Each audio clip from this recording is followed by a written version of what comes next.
نحمده ونصلي على رسوله الكريم اما بعد فاعوذ باللہ من الشیطان الرجیم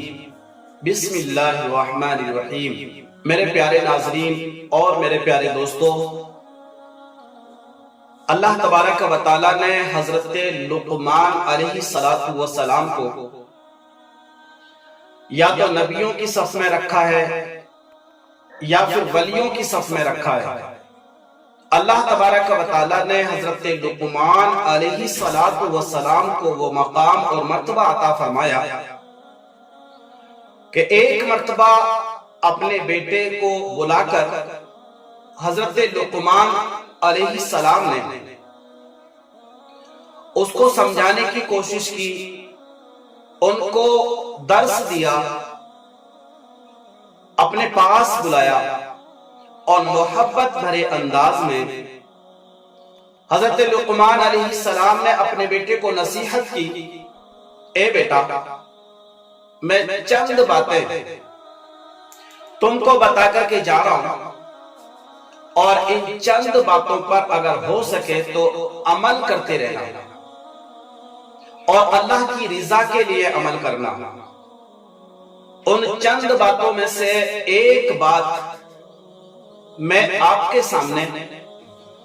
آپ کی سماعتوں کے حوالے کر رہا ہوں۔ حضرت لقمان نے اپنے بیٹے سے جو بات ارشاد فرمائی تھی اس کی پہلے میں وضاحت کر دوں کہ قرض انسان کے لیے ایک ایسا مرض ہے جو انسان کو نہ دن میں سکون دیتا ہے اور نہ رات کو سکون سے نیند آنے دیتا ہے۔ قرض ایک ایسی بیماری ہے، قرض ایک ایسی بلا ہے،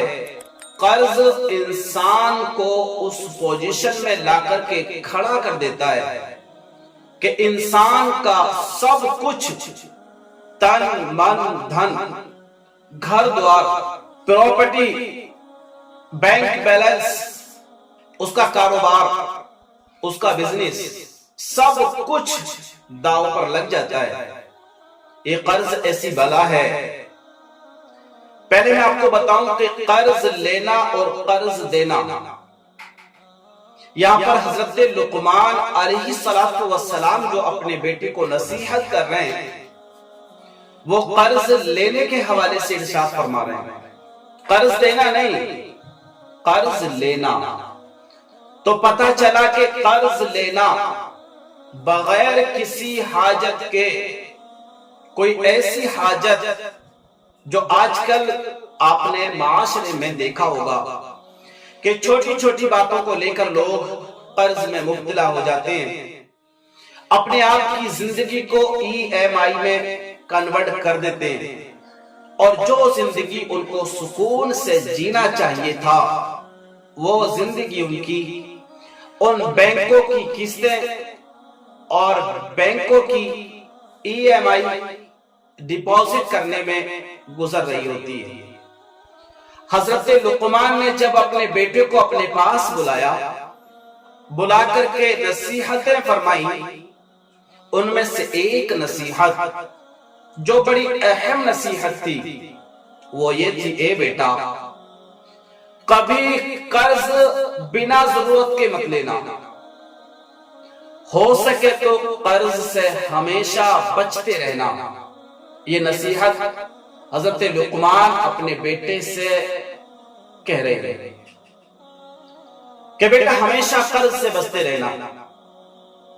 بیٹے نے پوچھ لیا کہ ابا، اس کی نحوست کیا ہے، اس میں توٹا اور خسارہ کیا ہے؟ تو حضرت لقمان علیہ السلام بیان فرماتے ہیں، بیٹا، یہ قرض ایسی چیز ہے جو تمہارے دن کو ذلت بنائے گا اور تمہاری رات کی رسوائی بنے گا۔ دوسری جگہ آپ نے ارشاد فرمایا کہ قرض ایسی بلا ہے جو تمہارے دن کو ذلت کے روپ میں اور تمہاری رات کو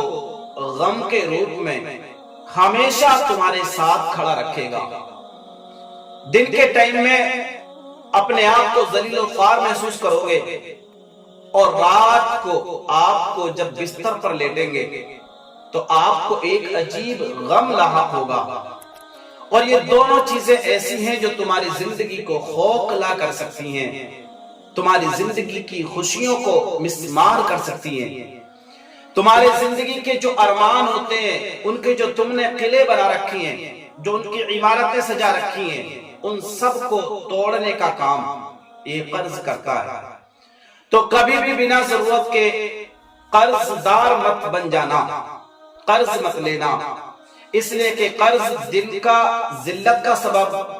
اور رات کا غم کا سبب پیدا کرتا ہے۔ تو یہ ایک بڑی پیاری نصیحتوں میں آپ کی ایک نصیحت تھی جو حضرت لقمان نے اپنے بیٹے کو ارشاد فرمائی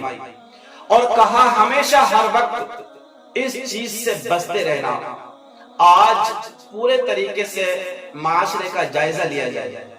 آپ دیکھیں گے معاشرے کے حالاتوں کا جائزہ لیں۔ آج ٹوٹلی بینک اس کام پہ اتر آئی ہے کہ لوگوں کو ای ایم آئی میں الجھا کر رکھا جائے، ان کی پوری لائف کی کمائی بینکوں میں جمع کرائی جائے۔ ساری بینکیں آج بینک جو نام ہے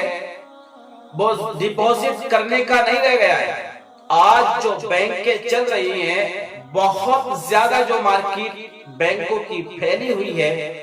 آپ کو بنا کسی کاروبار کے پروف کے، بنا کسی آپ کی سیلری کے، بنا کسی آپ کی کوئی ایسی معتبر آئی ڈی کے،